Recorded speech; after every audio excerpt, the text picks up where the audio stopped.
My name is Eleanor Hayes. I'm 72 years old, and the day my daughter forced me into Sunnydale Nursing Home, the cheapest facility she could find, I thought my life was over. But then a lawyer whispered 4 words that changed everything. Don't sign anything yet.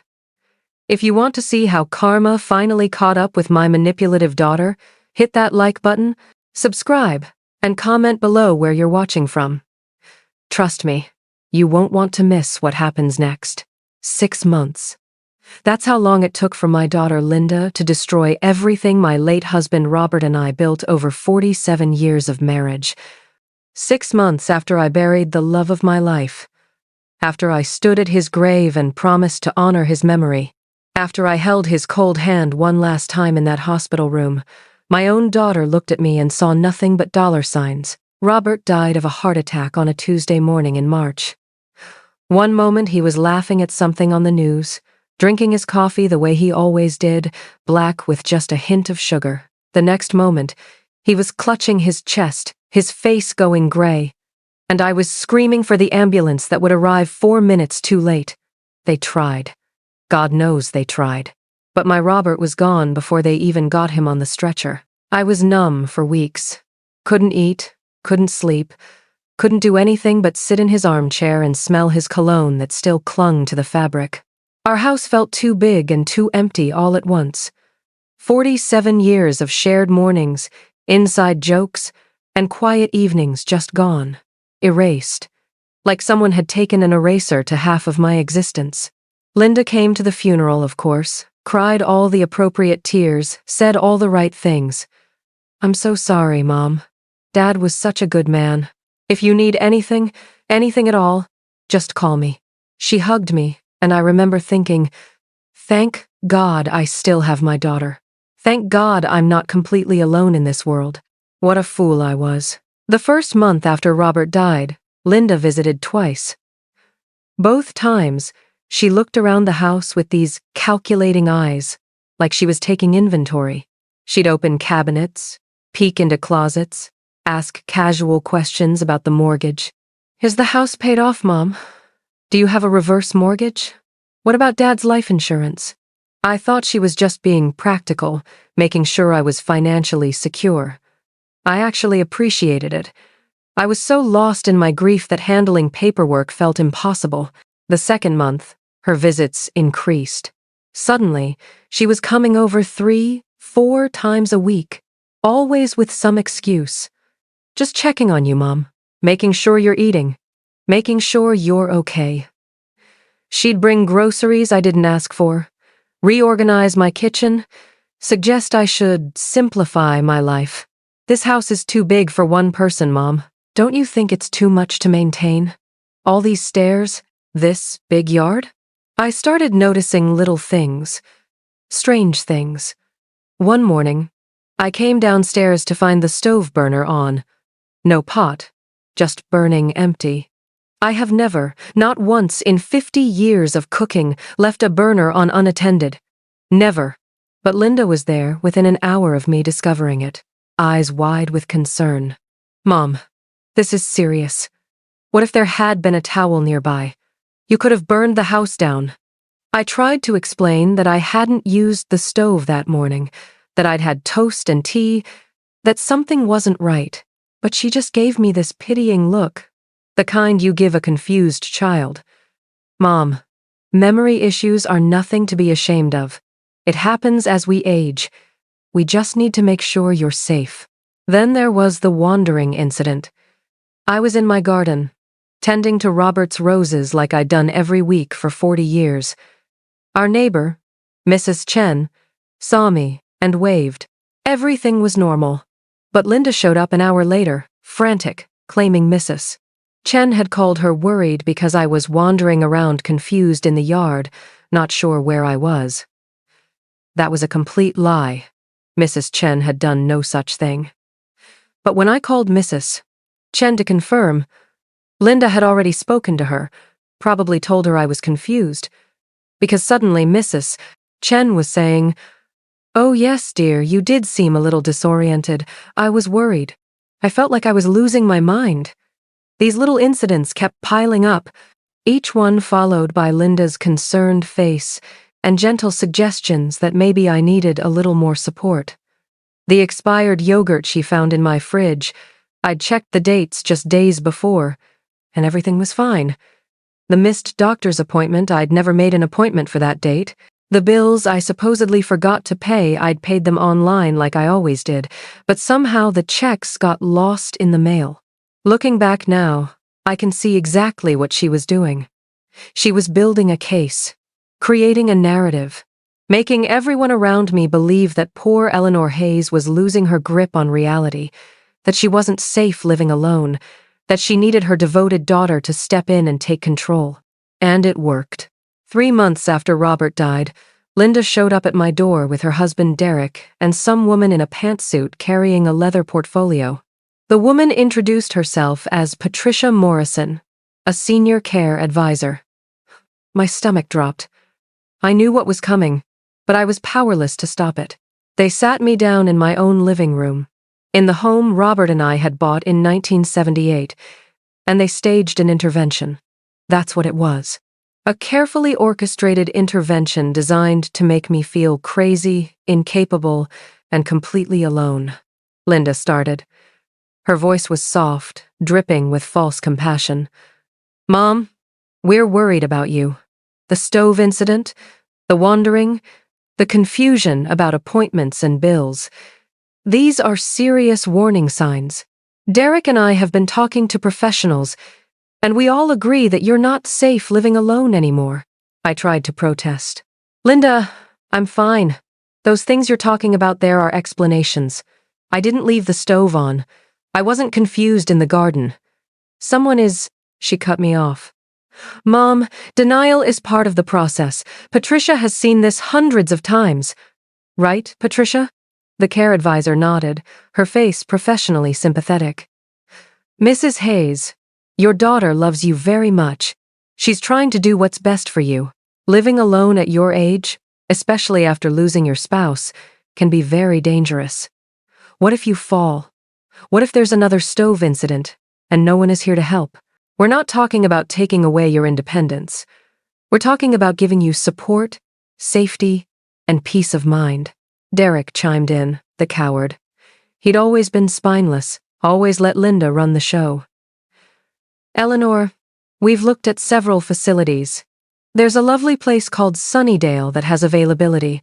They specialize in memory care and—" "I don't need memory care!" I shouted, feeling my composure cracking. "I don't have memory problems. Something else is going on here. And if you people would just listen to me." Linda reached over and took my hand. Her grip was too tight. "Mom, getting defensive and angry is another sign. Patricia warned us you might react this way. It's scary to admit we need help. I understand that. But you're not thinking clearly. And we can't just stand by and watch you hurt yourself." I yanked my hand away. "I'm thinking perfectly clearly, Linda. What I'm not understanding is why you're so determined to put me in a home when I'm perfectly capable of living here." The three of them exchanged glances, the kind of knowing, pitying glances that made me want to scream.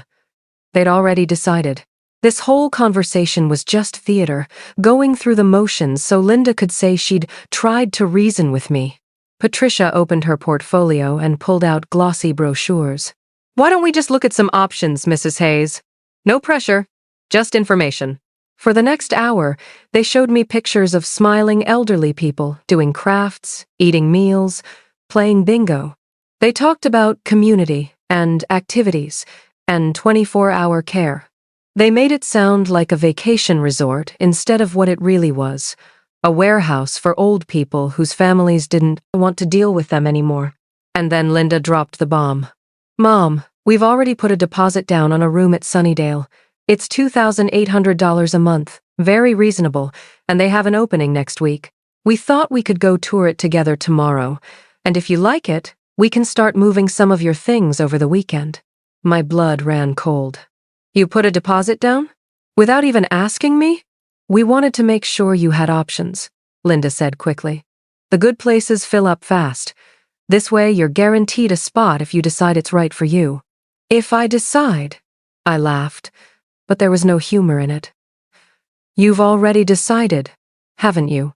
All three of you. You've decided that I'm incompetent, that I need to be locked away, and nothing I say matters.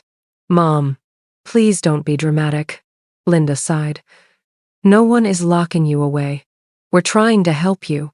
I looked at my daughter, really looked at her designer purse that cost more than my monthly grocery bill, at her fresh manicure, at the new diamond earrings glittering in her ears, earrings I'd never seen before. And I realized with sudden, crushing clarity this wasn't about my safety. This was about money. My money. Robert's money. The house. The life insurance. The retirement accounts. But I was so tired. So desperately tired. And a small, broken part of me wondered, what if they're right?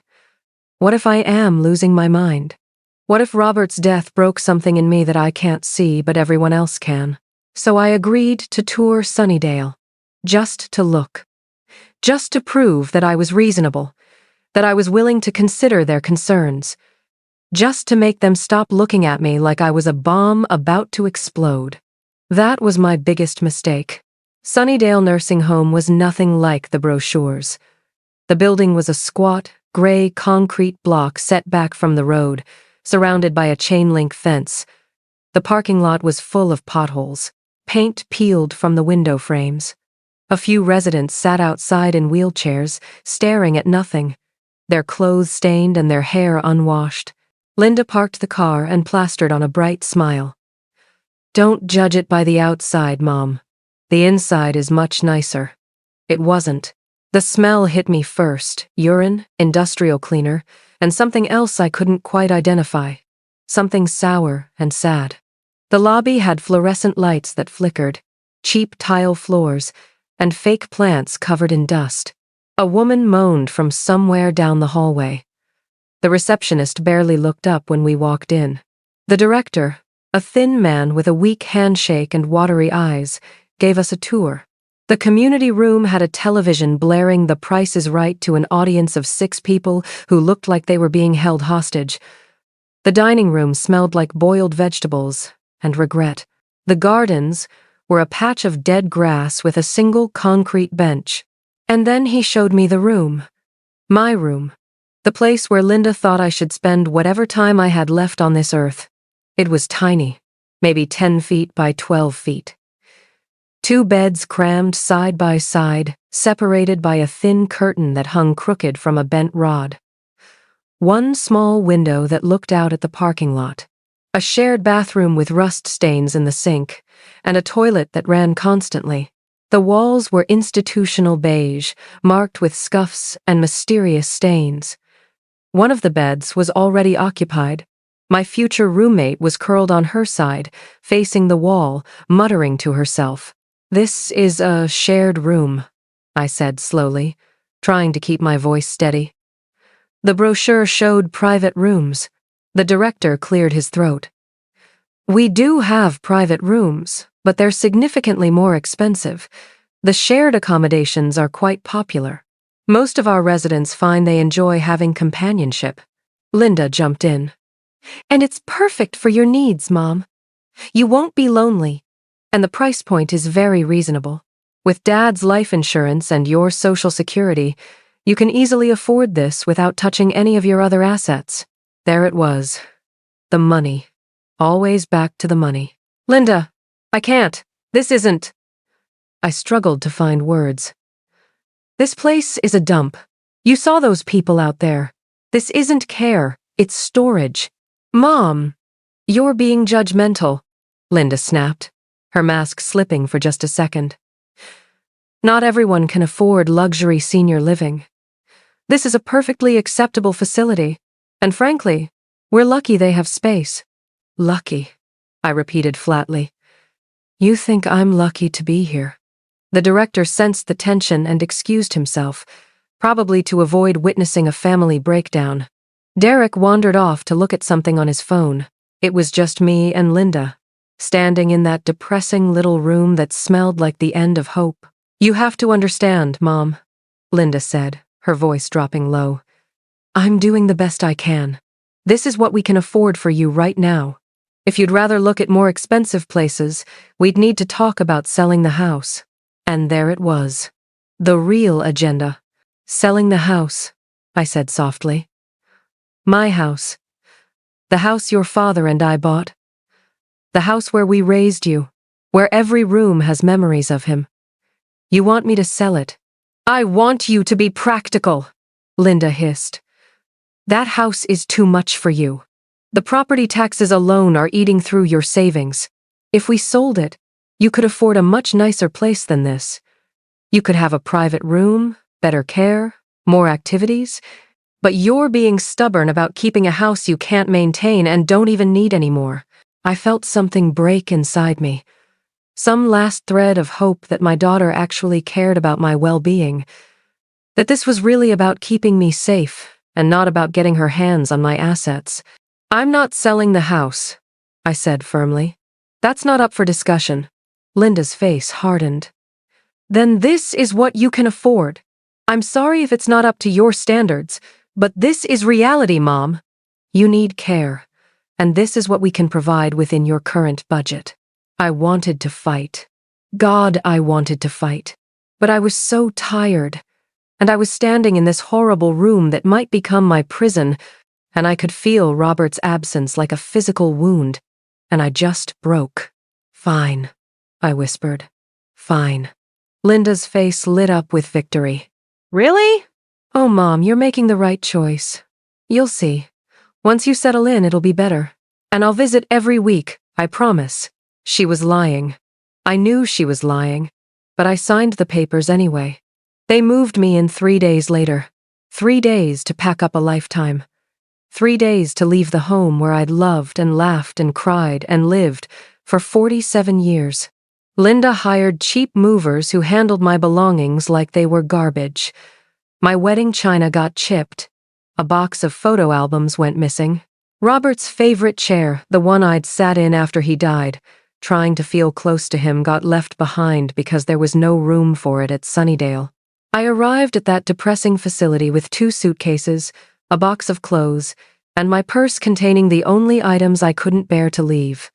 Robert's wedding ring, my own ring, our wedding photo, and the last birthday card he'd given me, the one that said, "To my Eleanor, still beautiful, still brilliant, still the love of my life."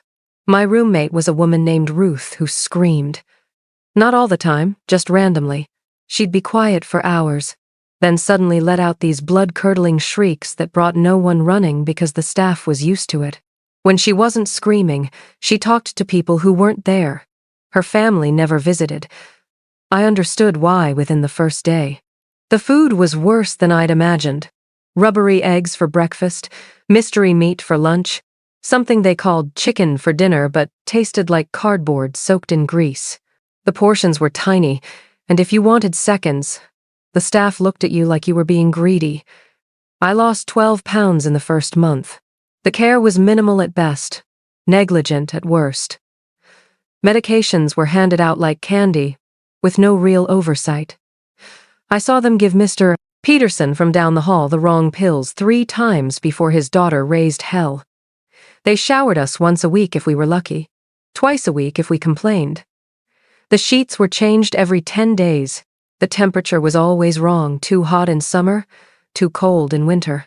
But the worst part, the absolute worst part, was the isolation. Linda visited once, exactly once, 2 days after I moved in. She stayed for 20 minutes, looked uncomfortable the entire time, made vague promises about next week, and practically ran out the door. After that, nothing. My calls went straight to voicemail. My messages were never returned. I called Derek once, desperate for any connection to my old life. He answered, sounded nervous, said Linda was very busy with work and that I should give her time to adjust to the new situation. As if she was the one who needed to adjust. As if she was the one ripped from her home and deposited in hell. I tried calling my cousin Patricia, the one I'd always been close with. She didn't answer. I called my nephew Michael, who I'd bought Christmas gifts for every year since he was born. Voicemail. I called 3 old friends from my book club. Every single one told me they'd heard I needed privacy to adjust to my new living situation and didn't want to intrude. Linda had cut me off. Systematically, deliberately, she'd isolated me from everyone who cared about me. She'd told them all some story, probably that I was confused or angry or needed space. And they'd all believed her, because why wouldn't they? She was my devoted daughter, after all. She was just trying to do what was best for her poor, declining mother. I felt myself starting to disappear, like I was fading, becoming one of those invisible people who sit in the community room staring at a TV they're not really watching, waiting for nothing, hoping for less. I'd wake up and forget, just for a moment, where I was. Then reality would slam back, and Ruth would scream, and I'd remember that this was my life now. This was how Eleanor Hayes would end alone, forgotten, warehoused in a facility that barely met the legal definition of care. My wedding ring went missing in the first week. I'd taken it off to wash my hands, left it on the bathroom counter for just a moment, and when I came back, it was gone. I reported it to the staff. They shrugged, said things go missing sometimes, suggested I'd probably misplaced it. I tore that room apart looking for it. I knew I hadn't misplaced it. Someone had stolen it, but no one cared. What's one old woman's ring worth anyway? I started noticing things about the other residents. Mrs. Patterson in the next room had bruises on her arms that the staff dismissed as, she bruises easily. Mr. Chen's glasses were broken for 2 weeks before his son visited and raised hell to get them fixed.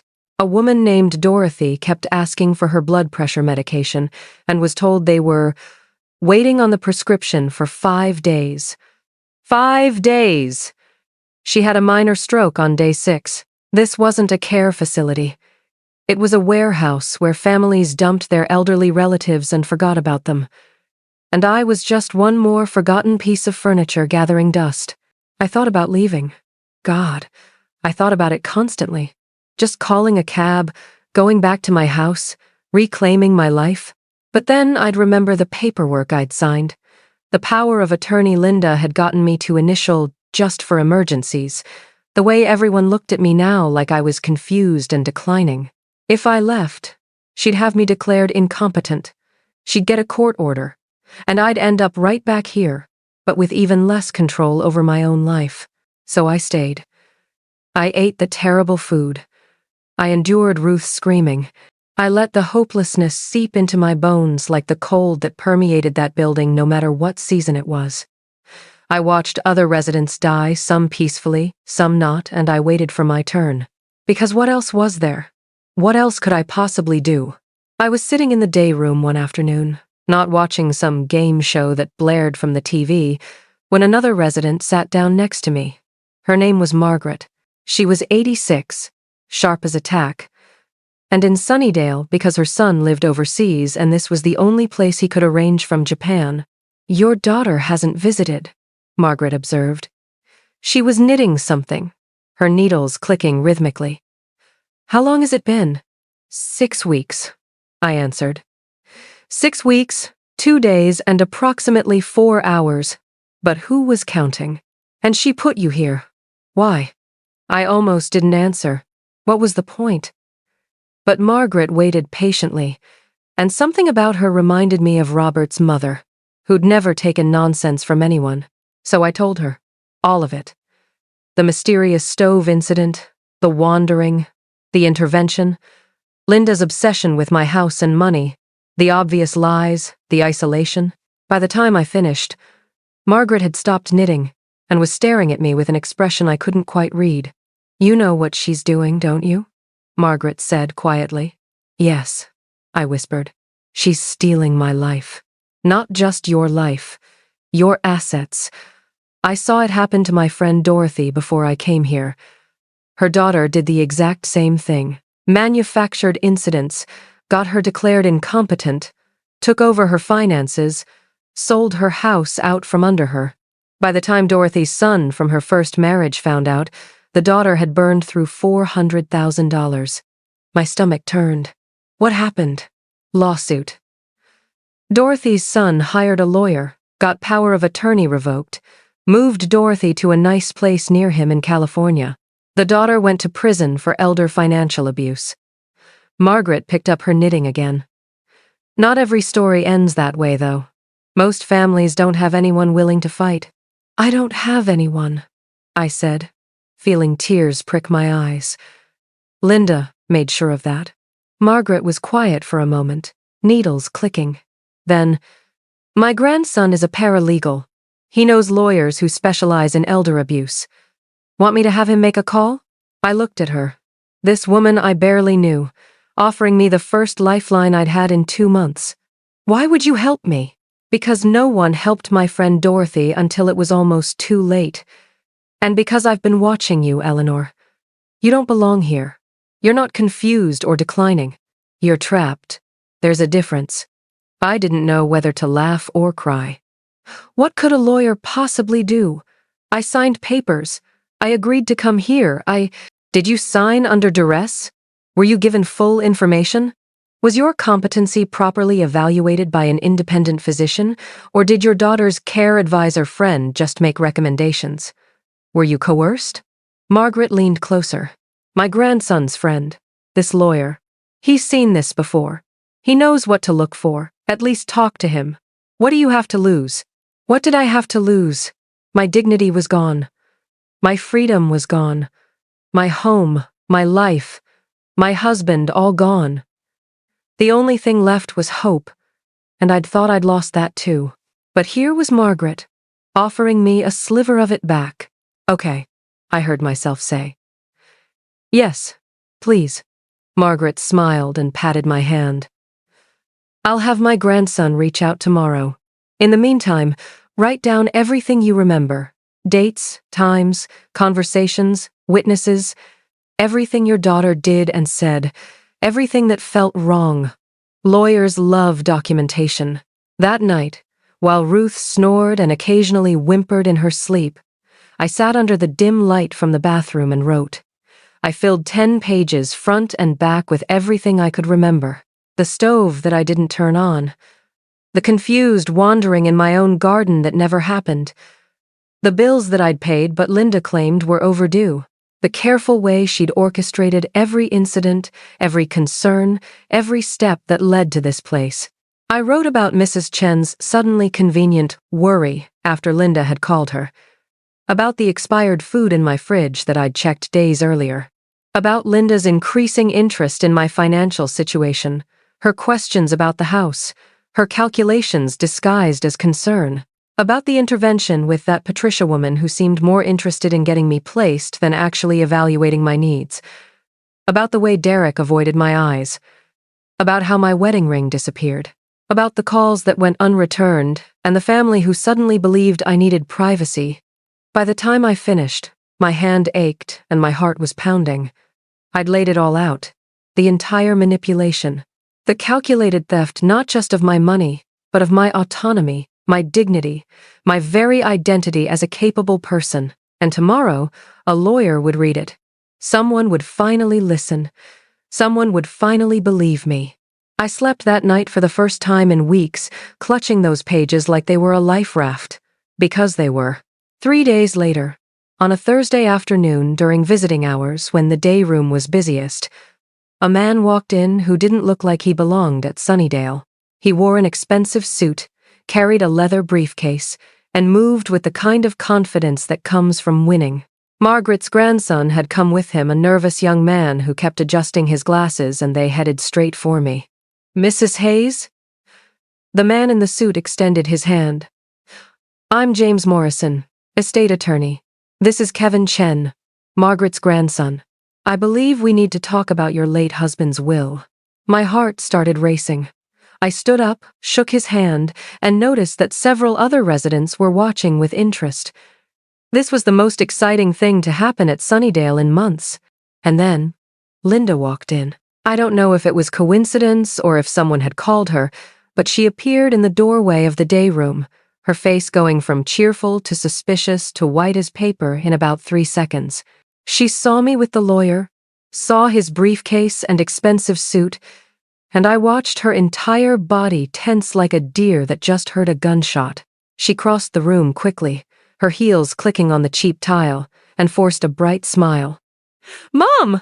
What a nice surprise!" "I was just thinking I should stop by." She turned to James, eyes calculating. "I'm Linda Carter, Eleanor's daughter. And you are?" "James Morrison, attorney at law." His voice was cool, professional. "I'm here about Robert Hayes's estate." Linda's hand trembled slightly as she reached into her purse. "I see.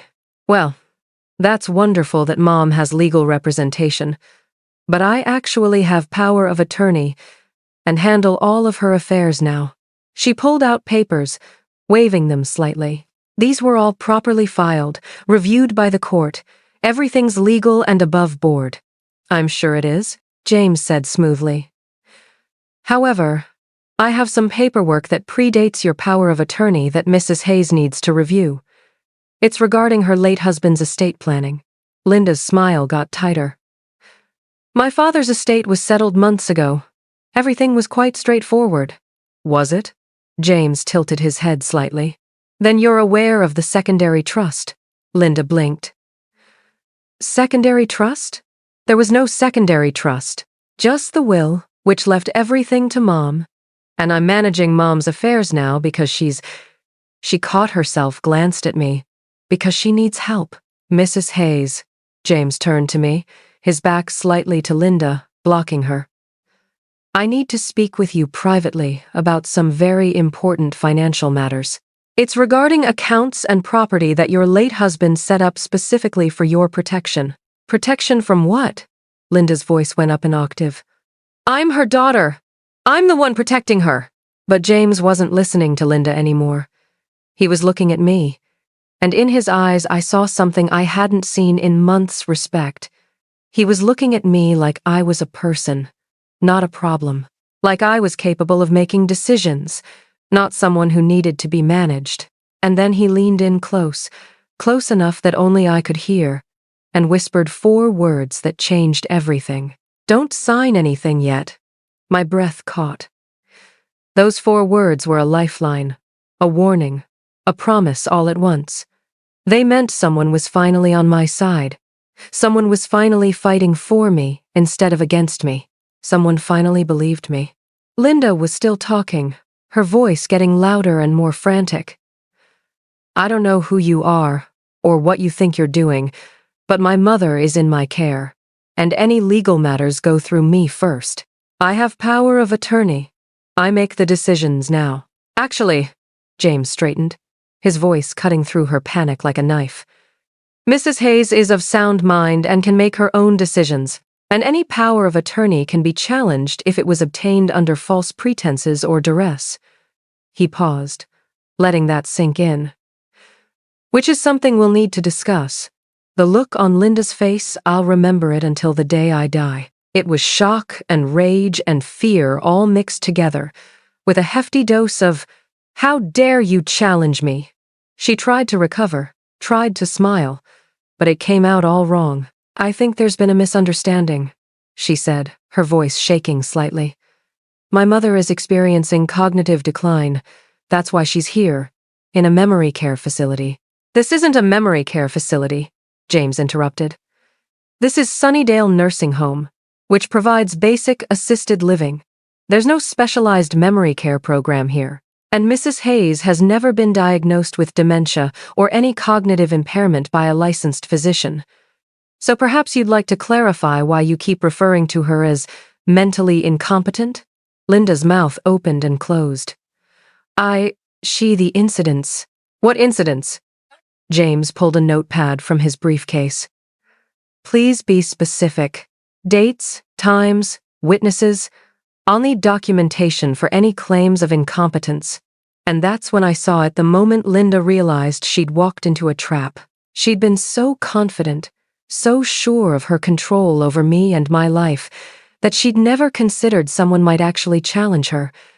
Never thought her manipulations might be exposed. "I need to make some calls," Linda said abruptly. "I have documentation at home. Medical reports, incident reports, everything proving that Mom needs care." "Excellent," James said pleasantly. "I look forward to reviewing them. In the meantime, I need to speak with Mrs. Hayes privately about her late husband's estate. I'm sure you understand attorney-client privilege and all that." Linda looked at me, and for just a second, her mask completely dropped. I saw raw fury in her eyes, pure hatred, and I realized she'd always felt this way. All the fake concern, the crocodile tears, the performance of being a devoted daughter, it had always been an act. Underneath, she'd resented me, maybe even hated me, for years. I just hadn't wanted to see it. "Fine," she spat. "But I'm calling Derek and our lawyer. You can't just swoop in here and—" "I'm not swooping anywhere," James said calmly. "I'm following up on estate matters that are my client's legal right to understand. If that threatens you in some way, Miss Carter, perhaps you should ask yourself why." Linda grabbed her purse and stormed out, pulling out her phone before she even reached the door. Several residents who'd been watching this whole scene like it was a Netflix drama actually applauded. Margaret gave me a thumbs up from across the room. James gestured to a quiet corner, away from the TV and the other residents. Kevin followed, looking both terrified and excited.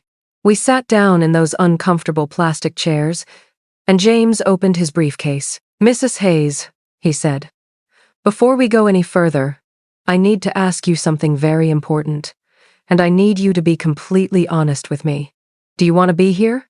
In this facility?" Tears sprang to my eyes before I could stop them. "No," I whispered. "God, no. I hate it here. I didn't want to come. They made me feel like I had no choice, like I was losing my mind, like I was a danger to myself. But I'm not. I'm not crazy. I'm not incompetent. I'm just grieving." James finished gently. "You lost your husband 6 months ago. You're grieving. That's not a medical condition. That's not incompetence. That's being human." I nodded, unable to speak around the lump in my throat. "Margaret's grandson reached out to me 3 days ago," James continued. "He told me your story, and I need you to know something, Mrs. Hayes. I wasn't just your husband's lawyer. I was his friend. Robert and I served in the Navy together, back before either of us had gray hair. We stayed in touch over the years, had lunch once a month. He talked about you all the time." James smiled softly. "He loved you more than life itself. You know that, right?" "I know," I managed. "I loved him too. About 6 months before he died," James said, his voice dropping lower. "Robert came to my office, said he needed to talk to me about something sensitive, something he couldn't tell you about because he didn't want to worry you unless it became necessary." My heart started pounding. "What do you mean?" James pulled a sealed envelope from his briefcase.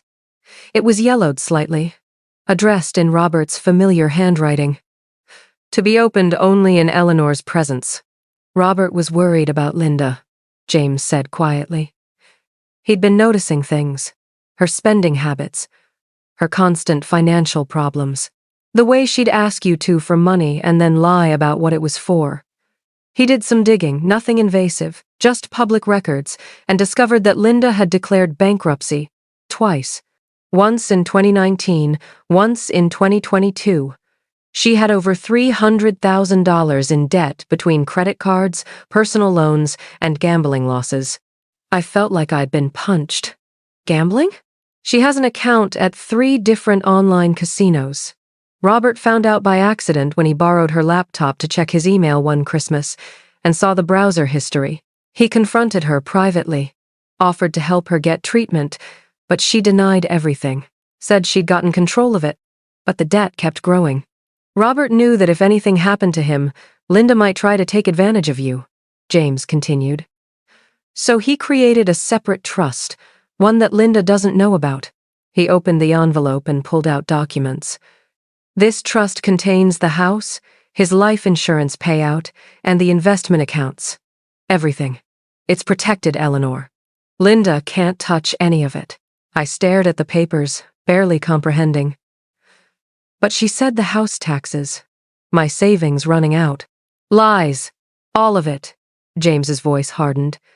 You have over $890,000 in assets. fully protected. The house is paid off and in an irrevocable trust with you as the sole beneficiary. Your monthly income from Robert's pension and investments is $6,400. You could afford the nicest senior living facility in the state. Instead, your daughter put you in this dump for $2,800 a month and is pocketing the difference. The room spun. She's stealing from me? She's been stealing from you since the day Robert died. I've been investigating since Kevin called me. In the past 6 months, Linda has withdrawn $47,000 from accounts she gained access to through that power of attorney.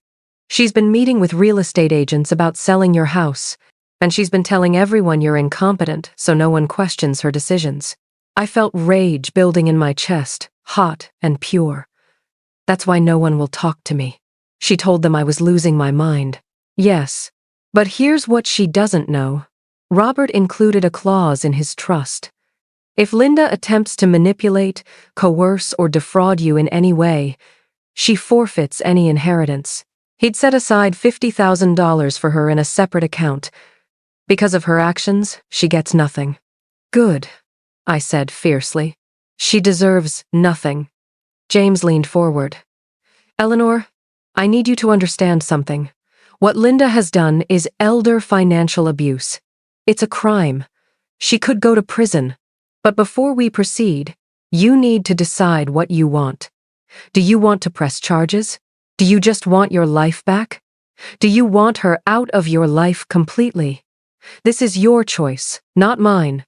I thought about Linda's fake tears at Robert's funeral, the manufactured incidents, the isolation, the way she'd stolen my wedding ring, the way she'd looked at me with hatred when James challenged her. I want my life back, I said. I want out of this place. I want control of my own finances, and I want Linda to know she lost, that she didn't win. James smiled. Then let's make that happen. Over the next hour, James laid out his plan. He'd file an emergency petition to review my competency and the power of attorney. He had evidence of Linda's manipulation, the manufactured incidents, the financial theft, even a recording of her trying to bribe Sunnydale's director to put cognitive decline in my medical file. How did you get that? I asked, shocked. The director came to me. Turns out he's been documenting everything because he was worried about liability. When I contacted him about your case, he handed over everything. He knew what Linda was doing was wrong. He just didn't know how to stop it. So what happens now? Now, we catch her in the act. I'm going to tell her through the facility director that you're signing final paperwork tomorrow, documents that give her complete control. She'll come running, ready to make sure you sign. And we'll be waiting. The next day, Linda arrived with Derek and a cheap-looking lawyer. They walked into the conference room where I sat with papers spread across the table, property transfers, updated will, care directives, everything giving Linda total control. I played weak, confused. I just want to make things easier for you, dear. Linda could barely hide her satisfaction. That's wonderful, Mom. You're making the right choice. Just as I reached for the pen, the door opened. James walked in with a woman in a judge's robe. Patricia Coleman, retired, Robert's old friend from the Navy. I'm sorry, Judge Coleman said, but these proceedings require judicial oversight. Linda's face went white. This is a private family matter. Not when elder abuse is suspected, James said calmly. Then he dropped the evidence. The financial records showing Linda's theft, the recordings of her trying to bribe the director, the fake medical reports, the manufactured incidents, text messages where she'd told Derek, once Mom signs, we flip the house for $890K and pay off everything. Linda's lawyer literally ran from the room.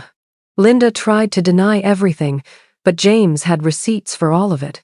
She finally broke down, screaming, "That house is mine! I deserve it! You always loved Dad more than me!" Judge Coleman reviewed Robert's trust documents. Then she looked at Linda with disgust. Mrs. Hayes is clearly competent. Your power of attorney is revoked, and I'm recommending criminal charges for elder financial abuse. Linda collapsed, sobbing. Derek quietly filed for divorce right there. I stood up, feeling stronger than I had in months. You didn't force me here because you cared. You did it to steal from me. I would have helped you with your debts, Linda, if you'd just been honest. But you chose cruelty. You chose to make me feel crazy and helpless. That wasn't love. That was theft. James gave me options. Press full criminal charges, civil suit only, or walk away with a restraining order. I chose the middle path. No criminal charges if you enter treatment for your gambling addiction and pay back every penny, $47,000, plus interest. You'll have 5 years, and you will never inherit anything from me. Not one penny. If you contact me before completing treatment and making full restitution, I press charges. Understood? Linda could barely nod through her tears. That afternoon, James drove me to Rosewood Manor, a beautiful facility with actual gardens, caring staff, and private rooms with views. It cost $5,200 a month, easily covered by my income. Robert would be proud of you, James said as we toured my new room. I'm proud of me too, I replied. 8 months later, I'm thriving. I lead the book club at Rosewood, volunteer teaching art to kids, and I'm surrounded by family who actually care. My cousin Patricia visits weekly. My nephew Michael comes for Sunday dinners, and old friends have reconnected after learning the truth about what Linda did. Linda completed rehab and is working 2 jobs to pay restitution. She's paid back $14,000 so far. Derek's divorce is final. She sent 1 letter apologizing, which James reviewed before giving to me.